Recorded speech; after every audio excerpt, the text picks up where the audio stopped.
Hi everybody, thank you so much for joining me today for this presentation. I'm so excited about the topic that we're going to be talking about today. So today we're going to focus on play, the benefits of play in the classroom, and kind of dive a little deeper into the difference between play, playful. We're going to be talking about two different types of play, free play versus deep play, and how deep play can be such a huge part of the classroom environment in terms of helping your students academically, helping them socially and emotionally. So I'm really excited. To start off, my name is Amanda Gonzalez. I'm a school psychologist and I work primarily in the elementary school level. So I work with students from kindergarten all the way through fifth grade. And as I was reading the book that I'll be talking about in just a moment, I realized just how critical play is and how it's something such a simple concept, but when you really kind of dig a little deeper and think about it a little more in depth, you realize just how valuable it is and how it really should be sort of a core part of our curriculum and what we focus on within the classroom. But again, we'll kind of dive a little deeper in a moment as we get into it. So to start off, I wanted to share out the reference. So this is basically the premise of what my presentation is on. This book is called The Playful Classroom, The Power of Play for All Ages.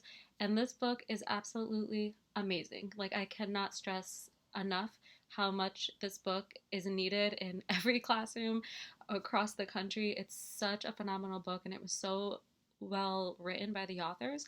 So it was written by Dearybury and Julie Jones.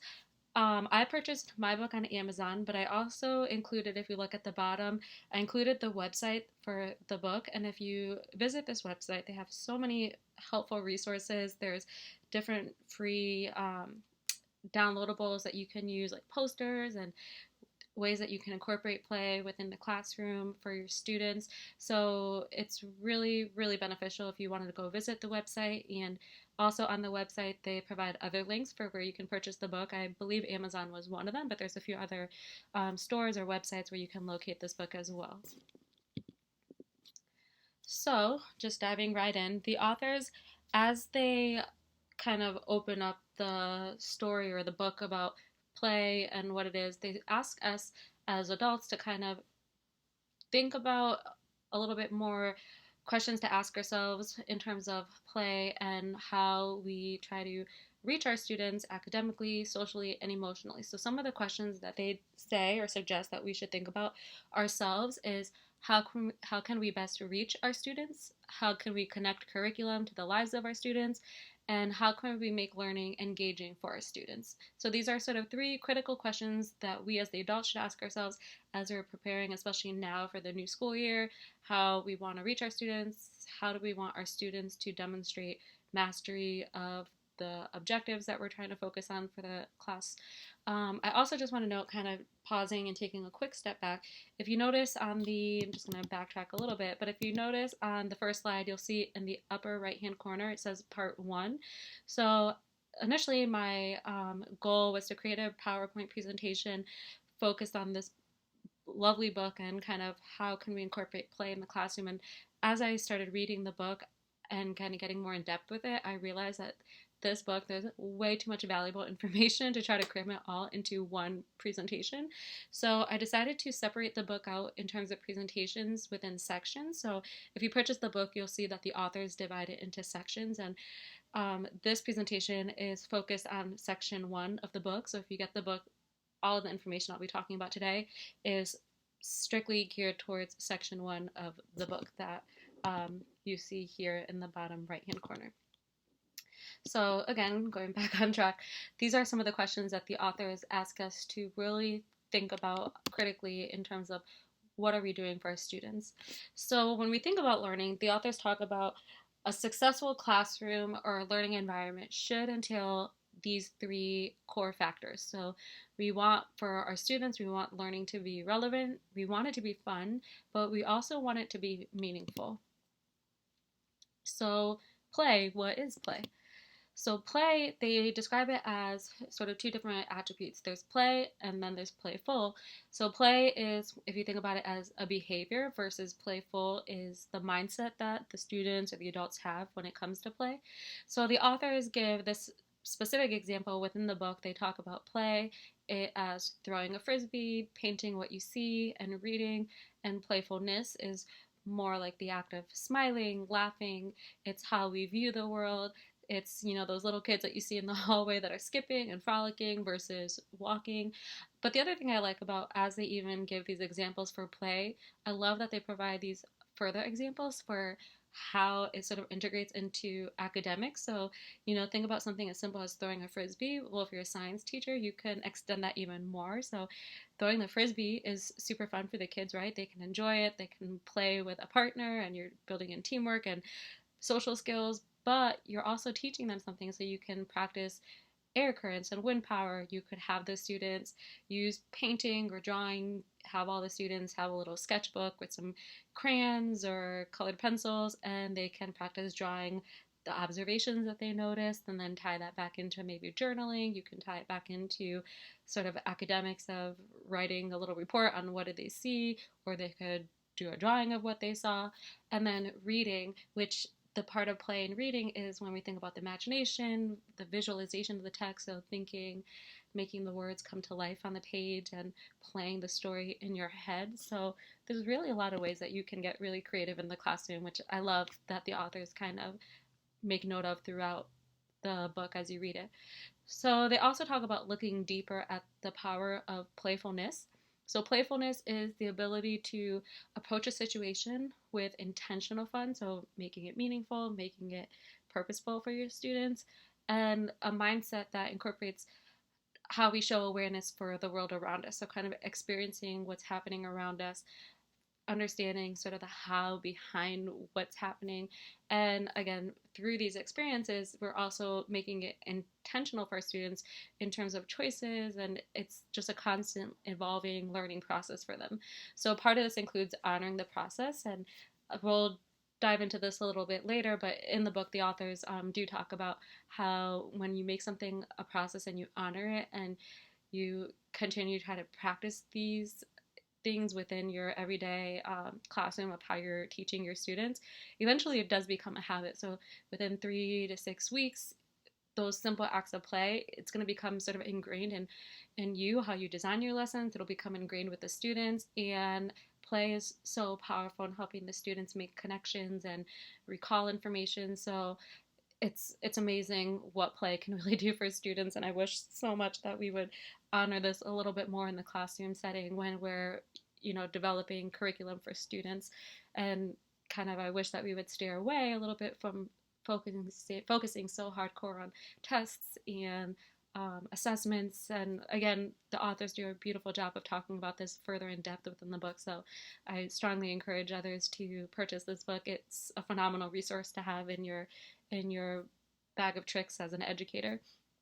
But they also talk about how play and allowing students to discover, allowing them to just naturally take in what's happening with them in the environment, in the moment, this is helping so much as well in terms of their future success. It's helping them to become, by allowing your students to be creative and be innovative, you're sparking a future of creativity. And the authors talk about how these small moments lead to bigger moments in the future. Because if you think about creators, think about inventors, those moments began maybe through play, maybe through questioning the how of how something worked and why did it work, and then that sparks innovators. So play really is essential in developing our future. And then they also talk about intrapersonal and interpersonal intelligences, and they note that both of these types of intelligences are actually super critical in helping our students, because both of them are rewarding and both play a positive impact in terms of future success for students. So the next part that the authors talk about is how play is important. So why is play important to think about? And one of the things they do is they talk about 6 fundamental beliefs of a playful classroom. So a playful classroom, ideally, it sparks innovation, and through this innovation, it helps shapes the future. Play allows opportunities for growth, so it's nurturing students to grow socially, emotionally, cognitively.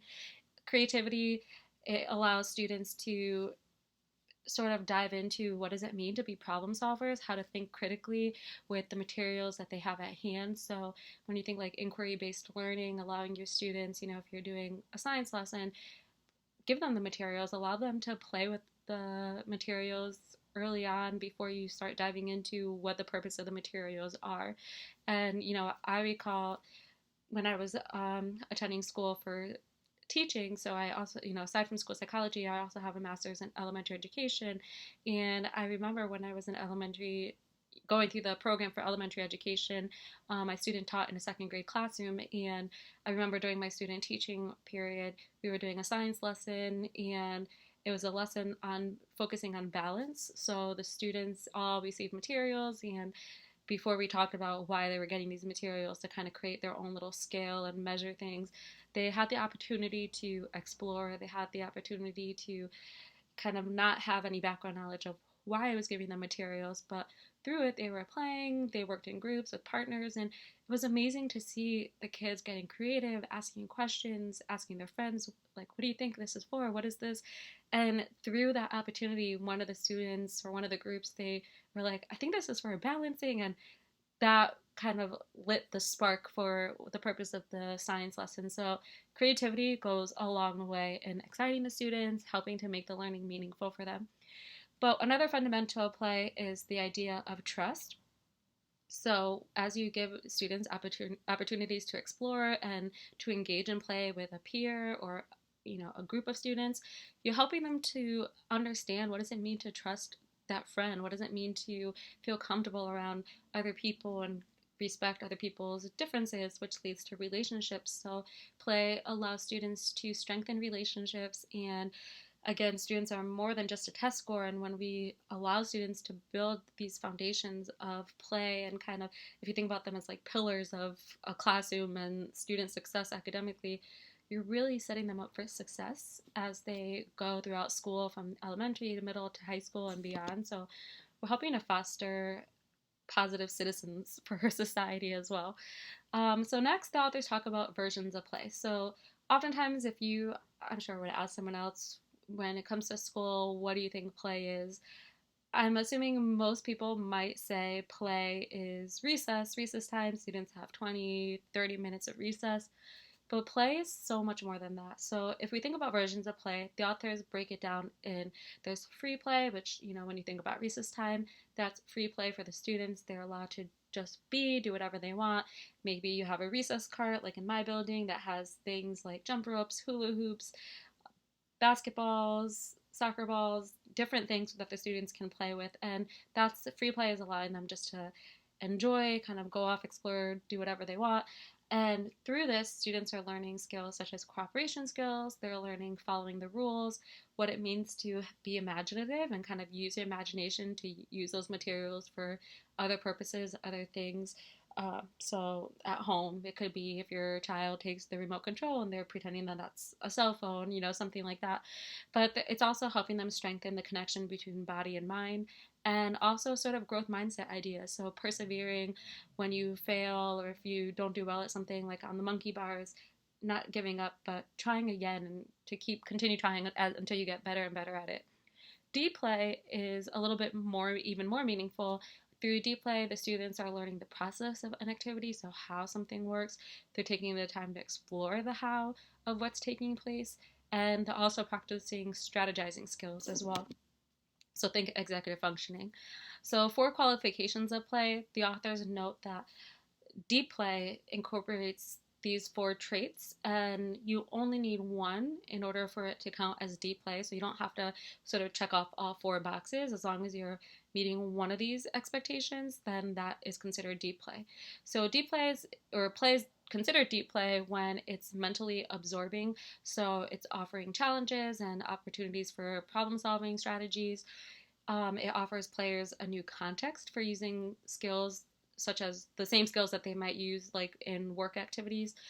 And deep play is considered deep play when it allows opportunities for similar satisfaction that you get through like work. So the only difference is the reward is going to be much more clear, a little bit more easily defined. So the authors note that, again, in order for our minds to sort of process and grow, we need to have both free play and deep play. So we don't want our students to constantly be engaged in free play all day long, but the same as we don't want them to be engaged in deep play all day long, but we need a balance. So I love this. It's kind of, if you think about it as like a formula or something, the authors talk about we find balance for things when we incorporate work, deep play, and rest.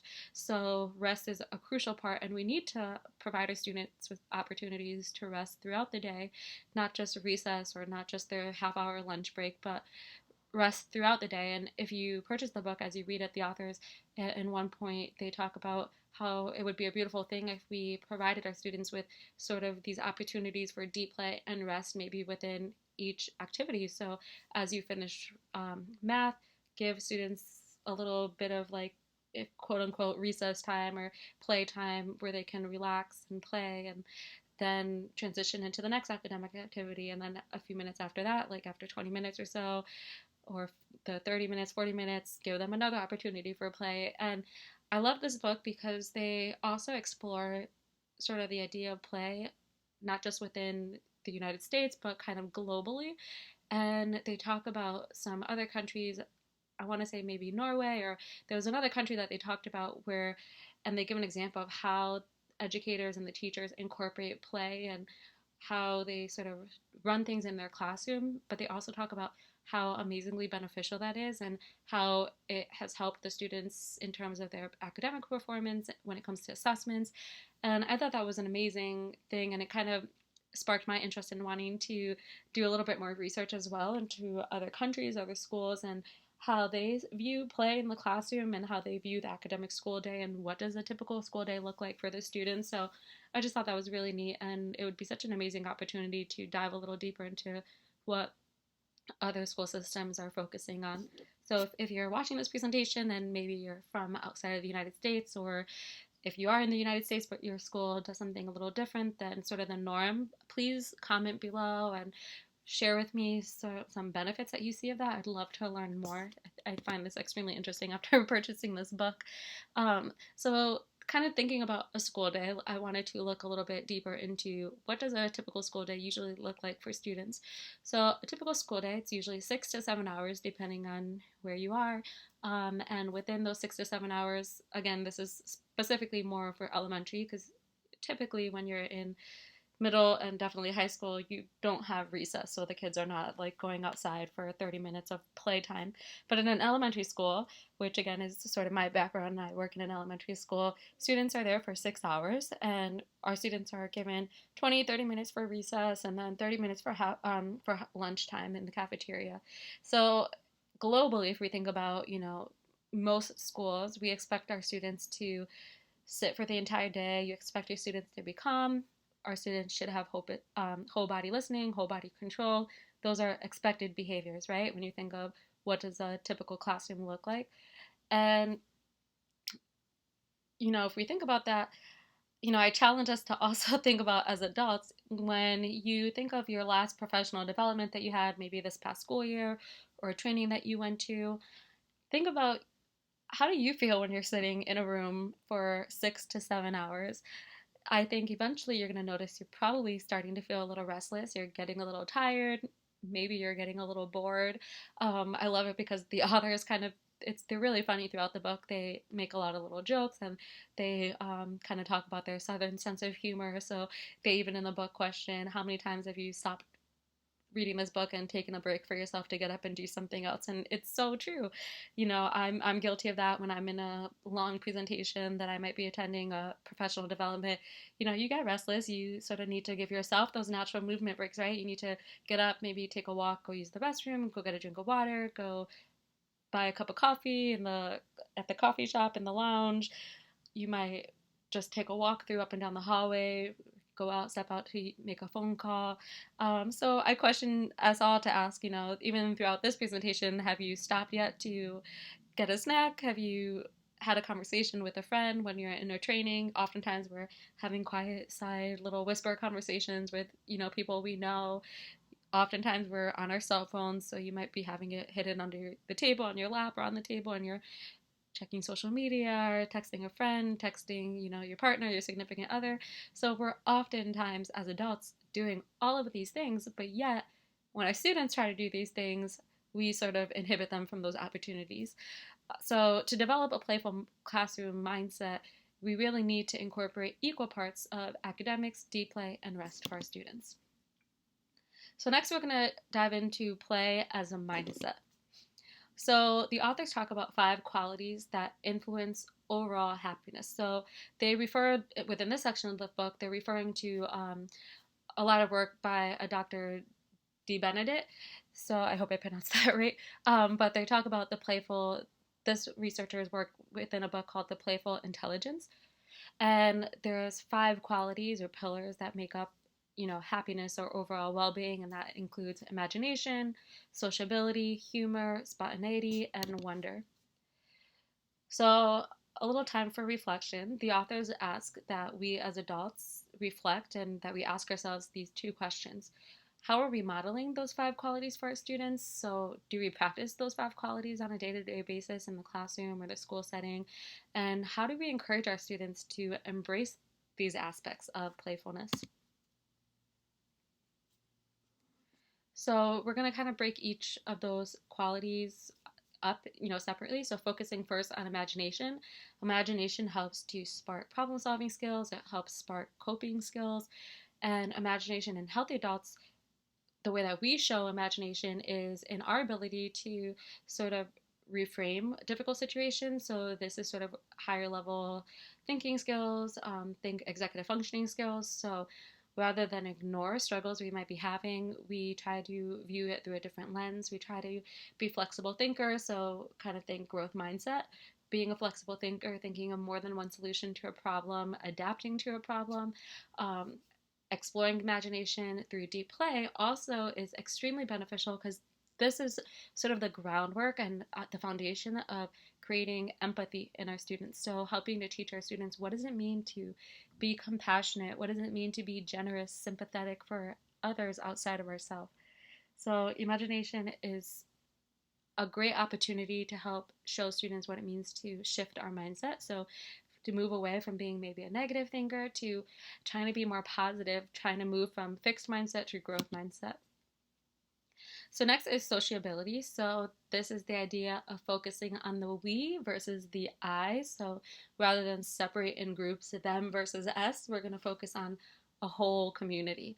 And individuals with playful sociability, they have the trait to believe in equality among all people. So there's no like, we're up here, you're down here. It's we're all on the same playing field, we're all on the same level. So how do we encourage this among students? As teachers, as educators, the authors are huge on telling us love our students first, teach them second. So focus on your students' mental, social, emotional well-being, their mental health first before you are focusing on sort of teaching them math and making them focus on turn to page 120 and do all the odds for classwork and all the evens for homework. So focus more on them as a person, as a whole being, and making sure that they're mentally and emotionally taken care of. The next is don't view your students or others as labels. So I love it because there's a note that the authors make in the book, and I think this is so true and so reflective. And I don't know about others when they were in college studying to be educators, but in both of my programs when I was going to school for teaching, just as much as when I was going to school to become a school psychologist, I often remember times where my professors and my mentors in the field were usually giving advice to, maybe, try to stay away from talking about students in the negative light of focusing on them as a label, as the kid with ADHD, or the ADHD kid I should say, or the student, the restless student. They're not the ADHD student, they're not the student that has a problem. Don't focus on them as using a label. And I think it's really important that we shift our mindset. So try to steer away from saying the ADHD kid, but maybe something like, the student with ADHD, or the student with autism, the student with a social learning disability, whatever it might be, try to be more respectful of the person as an individual and don't focus on the labels. And I think that's so hugely important, because, again, it kind of correlates back to number one, love our students first and listen to your students' stories. And this I thought was so impactful. And I love doing this naturally. This is just who I am. And I love going into classrooms and listening to my students talk. And oftentimes when I have, free time in my day and maybe during my lunchtime, and I know all of us like school psychologists, social workers, counselors, special education teachers, we're probably saying to ourselves right now, what lunchtime? Because most of the time we don't have a lunchtime. We just try to take our lunches whenever we can at 3 o'clock at the end of the day, or as we're typing a report, we're eating and typing at the same time. So I feel for all of you that experience that. But whenever I had any kind of free time, I always loved going into the classroom. So sometimes I would kind of wander into a classroom if I knew it was their recess time and it was indoor recess that day. And I love the opportunity to sit with students. So sometimes I will, if I'm walking by a classroom and I can tell they're kind of engaged in fun, free time, and they're having their indoor recess, oftentimes I'll kind of just like sneak into the classroom, and I love to sit at the table with the kids, or if they're on the carpet, I'll sit on the carpet. And the students love this. And you're building relationships, you're building connections with the students. But it's the cutest thing when you have all the students coming to you and you have to be telling them, I can only hear one person at a time, so take turns. But they have so much to say, and I love hearing about their new sparkly shoes that their aunt bought them, or how they have the same zip up hoodie as their uncle, or their mom did their hair this way today and put the cute bow and it's to look like Jojo Siwa, or whatever it might be. Your students' stories are meaningful, they're valuable, they're providing you with so much information, because through those stories as well, you're learning a lot in terms of not just the positive, but sometimes when students come to you and you see them by themselves and you ask them, what's going on? No one wanted to play with me. I don't have someone to play with. And that's a clue for me as a school psychologist, as an educator, as an adult in the school environment, to understand, well, what's going on here? Do they need friendship? Do I need to work with them on some friendship skills? Should I try connecting them to other students? Is the work too hard? Is it too easy? Do they need help addressing maybe a problem that they're going through? So this is so true. Again, this past school year, in the morning when students would be lining up outside the classroom ready to go in, I'm always in the hallways. So I do check-in. So I'll walk around the building and go into different classrooms and check in with certain students. But this was a very, extremely valuable time, because there was times where, the students would be lined up waiting to go into the room, and I would just walk over and strike up a conversation with the students and start talking to them. And this is where students sometimes shared with me incidences that might have happened on the school bus, situations where, it was a bigger situation that maybe we needed to address it and talk about it in the moment.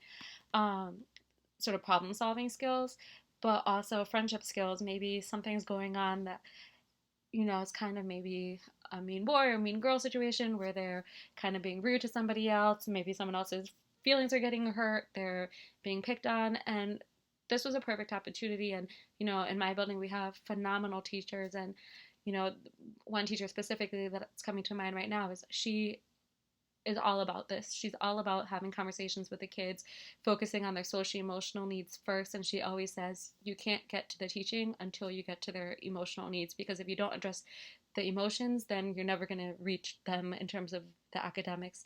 And she's always talking to her students. She's learning all of these things. She notices the students that are maybe off by themselves, and the quiet student, the one that's afraid to speak up, and she'll pair them with other students. And within this past school year, there was two students that are super shy, super quiet, and she started noticing that and putting them together at the table, seating them together, having them work together on projects. And by the middle of the school year, these two students became social butterflies. They were best friends, they would talk to each other, they were always playing with each other. Sometimes during academics, the teacher would have to be telling them to stop talking and to, right now is the time to listen. But she always told me, I love when I see them talking. And even though I have to feel like I have to remind them of, okay, right now I need your eyes up here, she's like, secretly, I'm cheering them on for talking to each other, because they're growing as people. And I thought that was so amazing. The other part is humor. So humor and the brain. Joy and laughter, in the book they go into much more depth about the brain, about the different parts of the brain, and what part of the brain joy stems from, and what it looks like in the brain and what it does for us. So I strongly encourage you to purchase the book and learn more about this. But kind of just briefly touching on this in terms of the brain, joy and laughter, they release dopamine, which obviously kind of goes when it's released in our brain, and you think about the frontal lobe, this is doing a lot for us, and it's getting released. And within the frontal lobe, that's where our brain does a lot when it comes to judgment, creativeness, problem solving skills, executive functioning skills. So incorporating joy and humor in your classroom, you're really developmentally helping your students in terms of their brain and how it works. And the authors are really funny too, because in the book they talk a lot about how, we as educators need to sort of speak up more about the need for play in the classroom and academics. And, again, we'll talk about this later when we get into a section called No Excuses, but they talk about how if anyone's maybe administrators, or if anyone's challenging you on why are you allowing so much play in your classroom, that they give you research. So this is a perfect book that you could look back at and say, well, if you look at this study, or if you look at this research, here are some of the benefits of why play is needed in the classroom, which I love that they do. And again, joy, pleasure, critical thinking skills, they're all, really, if you think about it, they're all interconnected. They all relate to one another. So it's hugely important. And within our brain, we have dendrites and we have neurons, and the dendrites, they're firing off signals and sending them, throughout our brain. And when those signals are getting fired off, it's also being connected and paired with emotions. So when we think about emotions, emotions are being connected to our students' learning experiences. So when we make learning fun, when we make it joyful, exciting for the students, think about how amazing that is. That exciting moment is being connected to a learning experience. And in the long run, that's going to help the students with memory recall, remembering what they're doing. Maybe when they're taking a test or an exam, they might reflect and think back to that moment that they had, and that will help trigger information, and they'll be able to recall it when it comes to answering the question. I am I have fond memories of, as a high school student, my freshman year of high school, I took world history with a teacher, and his name was Mr. Sachs, and he was the most amazing teacher. Learning was so fun. Oftentimes, we never even used the textbook in class, and we never had to bring the book home to read because it was this huge book, and he didn't want us carrying that book home. And he would always joke, you're going to break your backs with this book. But it was amazing because he made learning fun. He did a lot of group work with us. He would do creative things, like when we were learning about hieroglyphics. He purchased potting plants, or planters, and he drew hieroglyphics on them, and then kind of mashed or broke them at home and brought in the pieces. And we, as a group, in our groups, had to work together to kind of reassemble it and put it together, and then sort of read the hieroglyphics. And that was so meaningful for me. And even years later, I'm in my 30s now, and that was when I was like 14 or 15, and I still remember that. I still remember lessons that he taught us and fun projects that we did, and that was a joyful experience. It was humorous because we were laughing and we were learning. So all of those things were interconnected, and they went a long way for all of us. So the authors note that students can either become frustrated and give up, or we can try to help connect their learning to experiences. We can connect it to positive emotions. So making our students feel safe, making them feel comfortable that if they make a mistake, we're not going to judge them, we're not going to berate them, we're not going to humiliate them, but we're going to use that mistake. Again, growth mindset. We love mistakes because mistakes help us grow. We learn from those mistakes. So humor really helps to build resiliency among our students. Again, humor, we need to make sure that we're using the right type of humor. So humor should never be at the expense of a student, making fun of a student, using a student as the butt of a joke. That's the wrong sense of humor. That is not going to create a safe environment. It's going to make that student probably feel uncomfortable. It might make them feel nervous, create anxiety. They might not want to come to school. So never use humor in that way. But the right type of humor helps set the tone for the classroom. It helps to cultivate a positive classroom climate. It helps with rapport building, building relationships, connections with your students, making them feel safe. And again, when students feel safe, they're going to be more likely and more inclined to want to engage and take positive risks. They're going to want to explore. They'll be more readily able to play. And going back to what we talked about earlier on in the presentation, it's creating relationships. So humor helps. It helps in so many ways. You help break down walls. You help put people at ease. You help them feel comfortable. Um, Humor facilitates conversations. So again, we're building connections. And the authors also talk about some work done by Dr. Lee Hurin, where they talk about 7 benefits of laughter. So laughter, it helps decrease stress hormones. You're increasing immune cells. It helps trigger release of endorphins. Helps to sort of relieve pain temporarily. It's a natural workout for students and for adults. It's helping to facilitate memory recall. So again, that correlates with intelligence and helping students with the working memory, long-term memory, and it sparks creativity. So moving into spontaneity, these are unplanned moments, normal moments that are outside the normal routine. So if you think about teaching in the moment and using sort of in vivo real life situations and kind of going off from those moments to explore new opportunities. So as educators, we should capitalize on those moments, use those opportunities to help our students, use it as inquiry-based moments that allow for questioning, allow students' questions to then navigate them towards those aha moments where you see the light go off in their head and, finally they get it. Allowing children's curiosities to sort of be the driving force when it comes to learning and their education, and this allows exploration. So this also allows for flexibility. So when we use those in the moment, kind of being okay to steer away from the curriculum, being okay to steer away from the scripted lesson or whatever it might be, when we use that natural moment of what's happening, you're developing your students' growth mindset. So think psychological flexibility, right, with our students, allowing them to be flexible thinkers, adapt to situations. Don't be, if you're familiar with Superflex, try not to be a rock brain thinker of there's only one right way to do something. So this allows students to practice how they're going to respond to those unplanned situations. And this is huge when we think about emotions and problem solving. How big is the problem? In terms of that, we want our students' reactions to match the size of the problem. We don't want them to overreact to a situation, but we also don't want them to underreact if it's a serious situation. So you're developing growth mindset, you're developing flexible thinking skills. And as educators, as adults working in the school system, we always have the opportunity to model this for our students. So we have opportunities to show our students, what does it mean to be a flexible thinker? What does it mean to be okay with unexpected changes? So, if you think about sometimes in school, you're so focused as the adults, we have this whole idea set in our mind of this is what we're going to do today, this is the focus, and then maybe something happens like a fire drill or there's a impromptu assembly or something out of the norm happens.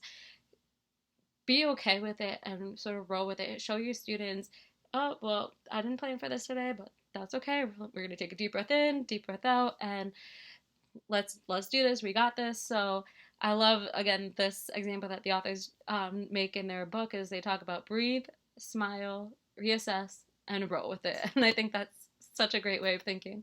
So spontaneity also helps to foster the following skills in our students. We're helping our students with problem solving opportunities, think project-based learning opportunities. So modeling for your students, again, what does it mean to be a flexible thinker? This allows opportunities for students to be creative.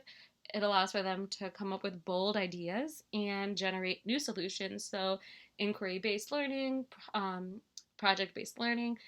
Give your students the materials, allow them to play with the materials, allow them to have sort of freedom with them, and as they sort of use it to be creative and build wonder and excitement and trying to figure out the how behind how something works, you're allowing them opportunities to come up with more than one solution to a problem. So wonder is when we stop in our tracks to appreciate the moment. So how do wonder and curiosity differ? Curiosity, the authors talk about that, leads to an action, whereas they say wonder is, again, more stopping in your tracks. And they describe wonder as the pause moment. So this is the moment where children stop and they take in what's happening. So the pause is when the emotional experience occurs and it's allowing our brain time to sort of reassess. So you're allowed to regroup, you're reflecting, you're thinking, you're figuring out maybe, okay, maybe what I initially thought was going to happen isn't working, so let me try a new strategy. Let me approach this situation in a different way. So wonder, it's not the what, but the how. So not the what from the experience, but how of what's happening. How is this working? How does this toy function, and learning, digging deeper into that. So in terms of play, we should focus on how we're experiencing the environment around us versus what we're looking at. So again, as the adults working with students, we need to model this for students, in terms of how they can focus on finding the wonder in the small things, because the authors make a really good point that sometimes if it's too exciting all the time, then students are going to constantly, they might expect that, and you know get bored easily. So how do we find the balance? We find the balance by modeling for our students what does it mean to be excited and find wonder, find curiosity in the small moments, and sort of try to capitalize on that. So moving into the benefits of play. So play helps our students in so many ways, not just socially, but it helps them cognitively. It's going to help them academically. So one, some of the brain benefits, and again, I'm going to sort of repeat myself, but I strongly encourage you to purchase the book because they go in so much more depth about each of these categories and all of the information that we've been talking about thus far. There's so much meaningful and helpful information and examples in the book, which I love. But the brain benefits of play is you're facilitating the growth of brain cells. You're helping with neuron connections. You're helping improve students' energy, so they're going to be more energetic. They won't sort of be like a lump on a log, kind of just bored out of their mind, but you're helping to increase their mood. In terms of creativeness, you're helping promote problem solving skills. And again, remember, play leads to imagination, which leads to empathy skills and increasing empathetic students towards one another. Academically, free play, you're helping students in terms of their sustained attention to a task. You're helping to build their language skills.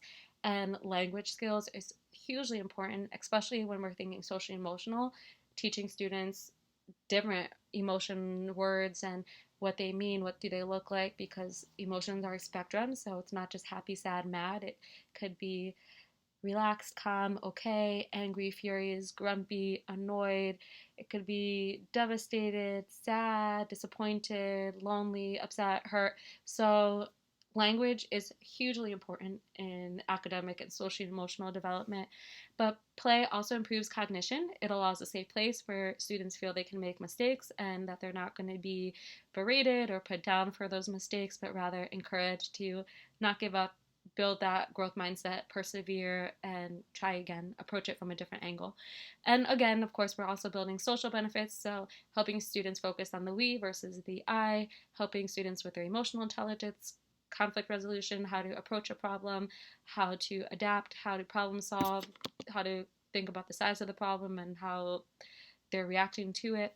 So in terms of academic benefits, talking a little bit more about those, they talk about the default mode network.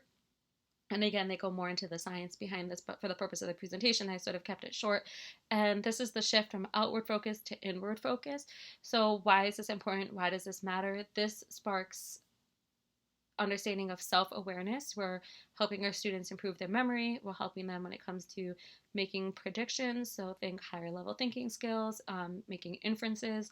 We're helping them with empathy and sort of moral judgment, character, citizenship skills.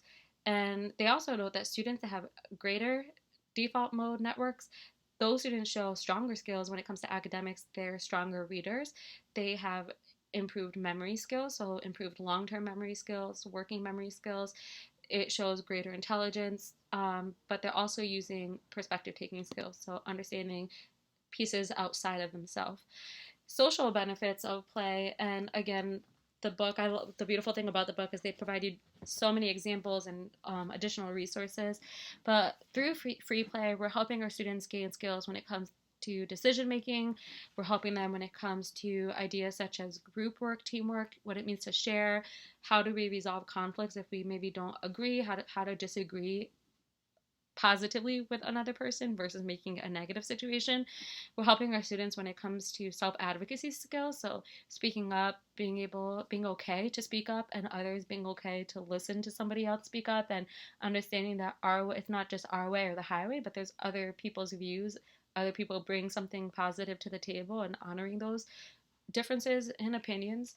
And we're also allowing them to make discoveries at their own pace. So helping learning so that it's not too fast, not too slow, but sort of Goldilocks, just right for the students.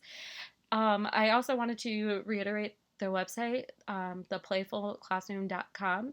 And this is just a little screenshot from one of the pages on the website. This is a page where each of the little kind of cute color splotches, those are links. So if you click on those links, it provides you with free resources, posters, which is phenomenal. And I strongly encourage you to visit the website and locate other places that you can also purchase the book outside of Amazon.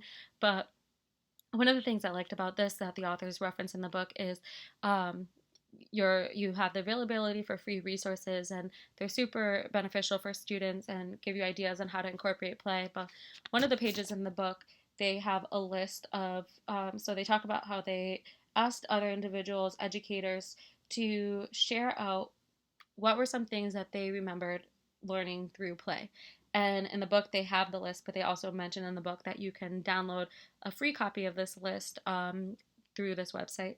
So, some of the examples from the book is things we learned from playing. We learned how to share. We learned how to make equal groups. We learned empathy. We learned that life isn't always fair. We learned how gravity always wins, that it's okay to get dirty, the mess is worth it. Healthy competition is a good thing. Sometimes I win, sometimes I lose. We learned that climbing is difficult, but the view is worth it. The yellow stuff inside acorns isn't really cheese, so there's some silly examples. We learned how to handle enemies, how to make friends, how to use our time wisely, this is beautiful because this again ties into executive functioning and how, in terms of time management skills, how to sort of plan ahead and think about okay, what do I need? What are the materials I need for this activity? How much time do I need to allot for it? Sort of where should I be at this stage? And how much time will this take? So, something as simple as play can go a long way. You learn how to be patient, how to take a joke, how to be fair, how to read body language, how to use my imagination, how to handle conflict. So, those are just a few examples in the book that they share.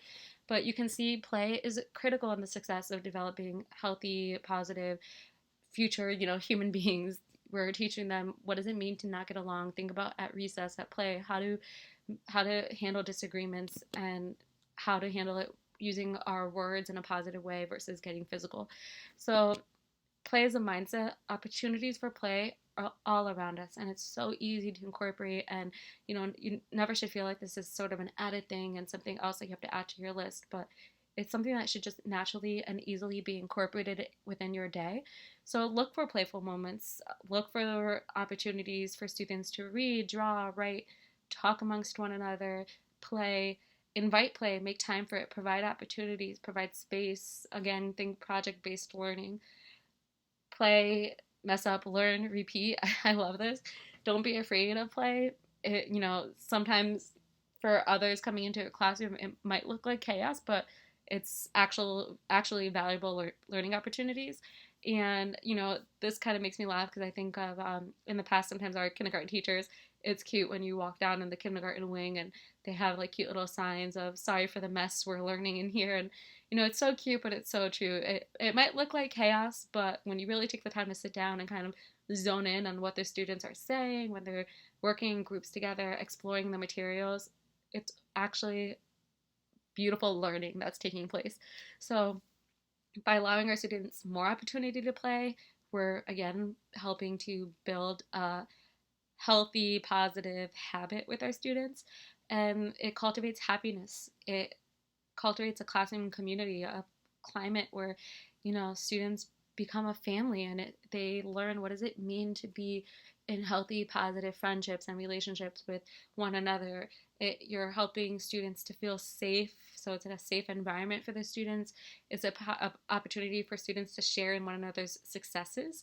So rather than being maybe jealous of another student that did well on something where maybe you didn't, when we develop a playful classroom, we're helping our students to inspire one another. So honoring a student's success, and in turn that might drive other students to want to do well and work hard and persevere. So I love that the authors included this section in the book, and I think this is so important. No excuses. So the authors talk about it's important that we eliminate excuses from our mindset. So they give more examples in the book, but some examples of excuses are, when we hear others say it's not a part of the curriculum, my administrator is not going to be open to it, there's no time to fit it into my schedule, play is not on the test. So when the student is taking that exam, they're not going to be asked about play and this and that. And that part's true, but there's other benefits of play when it comes to exams, which we'll talk about. So play invites learning in a way that textbooks, worksheets, technology are not going to do. So if you sit a student on the computer all day long, they're losing out on valuable social skill opportunities. They're losing out on opportunities to learn from others. We're losing out on opportunities to network, to collaborate, to problem solve, to learn someone else's perspective and how they might approach a situation that I wouldn't have thought of.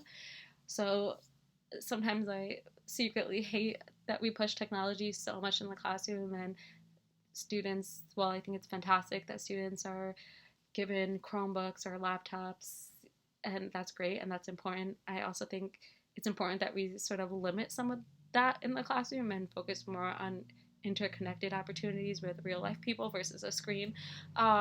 But it also cultivates a community. So play, we're developing inquiry, communication, you're developing critical thinking skills. Play helps students' brains grow, and learning can and it should be fun for our students, especially when we want to help facilitate recall, so long-term memory, short-term memory. By making activities engaging for our students and meaningful, you're connecting emotion and you're helping, it's sort of imprinting on the students and they'll be able to recall it later on. So play is not on the test, again, that's true, but play is critical in helping students when it comes to facilitating memory recall. We help improve our students' focus. So when we give students opportunities to play, they're able to be focused on a task for a longer period of time. So you're, again, think executive functioning. We're improving sustained attention, selective attention. We're helping students decrease their stress. It allows them to sort of re-energize, reboot, kind of if they're feeling sort of at a lag, they might be feeling a little low, low energy. Play is helping to spark energy within them, kind of give them life again. And when they're more energetic and able to feel a little bit more charged, they're going to do better at taking in information. And it helps them learn new information a little bit more easily. So when we think about reframing play, think about reading, make believe, and technology. Reading, the authors in the book note that reading things like fiction is extremely helpful for students because it sort of stimulates social experiences. Students are being exposed to diverse cultures. They're learning things that they may never have learned before. So, if you think history teachers in high school, middle school, maybe in elementary school when you're doing history lessons or social studies lessons with your students, they really need to be innovative, use their imagination. Obviously, we wouldn't be able to afford taking our students to Egypt to see the pyramids in life, but you're asking your students to use their imagination. Picture, what do pyramids look like? Picture what it must feel like to be there. You're asking them to use make-believe, so kind of, again, higher level thinking skills. We're asking our students to learn from other cultures, other parts of the world, past events that obviously we weren't a part of. So, if you're studying things that happened in the 40s, the 50s, or the 60s with your students. Obviously, we can't go back in time and live those moments in the moment, but you can experience it through pictures. Have your students maybe draw what they would have looked like during that time period. Have students imagine what life would have been like for them back then. Incorporate dress-up opportunities. So for the younger students, maybe buy costumes. And the authors give a lot of really great examples, like after Halloween, all the costumes are extremely cheap. They're on sale at Target or your local party supply store. So purchase costumes, allow opportunities for your students to dress up, do plays, reenact things, kind of incorporate drama, and that also helps spark creativity, imagination, memory recall as you're learning information. And technology is helpful as well. Of course, you can take virtual trips with your classes, so you could maybe connect with another classroom, sort of thing, pen pals, but virtual pen pals. You could connect with another fifth grade class in a different country, maybe across the country. So if you live on the East Coast, you could maybe connect with a classroom on the West Coast or in Australia, and you guys can Skype one another. The students can talk. They can maybe do a show and tell, which would be super cool, where they can share things that maybe they have in another country that we don't have here. So those are some fun ways that you can incorporate technology in terms of play and helping our students in the classroom. So the authors give an example of one school or one classroom where they were learning about animals, and they took a virtual trip to a zoo in Kenya and learned about elephants and how that was so meaningful and valuable for the students in the moment. Other ways to reframe play: think about your role as the teacher or the adult. If you're an art teacher, gym teacher, if you're a school social worker, school psychologist, school counselor, also safe space and elaboration. So in terms of the teacher, think about you and sort of what role do you model for the students? How are you modeling positive skills for your students? If you're familiar with responsive classroom, they're huge on sort of having those morning meetings with the students, kind of cultivating that classroom community.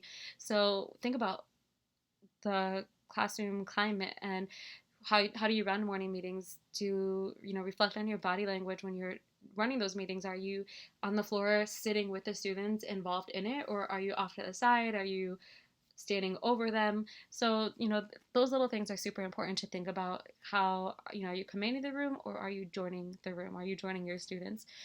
In terms of safe space, school, for many of our students, school is a safe space. It's an opportunity for them to sometimes get away from those stressors. If, you know, if their parents are fighting at home, if there's, you know, struggles that are going on outside of the school setting, school is a safe place for the students. It's a safe haven. It's an opportunity for them to sort of leave their troubles at their door. When they hang up their backpack on the hook, that's where all their troubles stay. And when they come to the classroom, they're um, walking into open arms, into a loving environment where we see their heart, we see them as a human being, we see them as a positive contributor to the classroom. So it's huge in terms of cultivating a safe space for our students and building that growth mindset mentality. And elaboration, so it's allowing students opportunities to learn new skills. They're being able to kind of reflect on in the moment and capitalize on those small moments and turn them into bigger things. They're learning to create, they're learning to be innovative, to plan, kind of being able to practice ideas with no restraints. The authors also talk about finding balance and movement. So, finding balance, the role of the teacher, think about how do we direct instruction, how do we cultivate intellectual curiosity for our students in terms of social skills, how do we foster our students' voices, their choices, how do we help our students explore their interests, and then movement, think about movement, emotion, and thinking. So those all need to be, or they should ideally be integrated with one another. So think flexible seating, think allowing your students to demonstrate what they know. If you have a student that's not a good test taker, is there a different way that they can show what they learned? Can they do a drawing, come up with a poster? Can they build something? So those are all opportunities to allow your students to learn new things. So, I know that might have been kind of a little quick that I ran through it, but I hope that you found some of this information valuable. And again, this is just part one. I'm going to be doing some other little PowerPoints like this for the rest of the book as well, again, breaking it up into sections, because I just felt that this book was so valuable and there's so much helpful information that I did not want to do a disservice to the authors by trying to cram everything into one small presentation. So thank you so much for sitting through this presentation. I hope that you learned some different benefits for play, sort of some terms of use. Again, I'm so glad that you watched this presentation, and I hope that you maybe watch it back again and kind of take notes on some of the information that I shared. And social emotional learning is something that I'm hugely passionate about, and those of you that know me, maybe that work with me or my friends or have gotten to know me through my social media accounts, I hope you see that I'm so passionate about this, and I hope that you share my interest in social emotional learning. So again, if you use this resource, I am loving that you're using this to also learn from it, but I do ask that you don't share, alter the activity, or post it in any other forums. These are just some credits, so these are some websites where I purchased some of the clip art from and the resources that I used in the presentation. You can also find me on YouTube.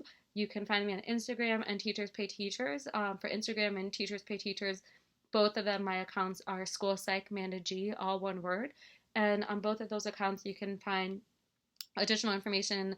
I do a lot of book recommendations on Instagram, so I share a lot of children's books that I find and how I use them in the classroom. I share examples of lessons that I do, give you ideas on how you can incorporate this with academics as well. I provide a lot of social emotional references, so there's some examples of pre-test, post-test that you can do with your students.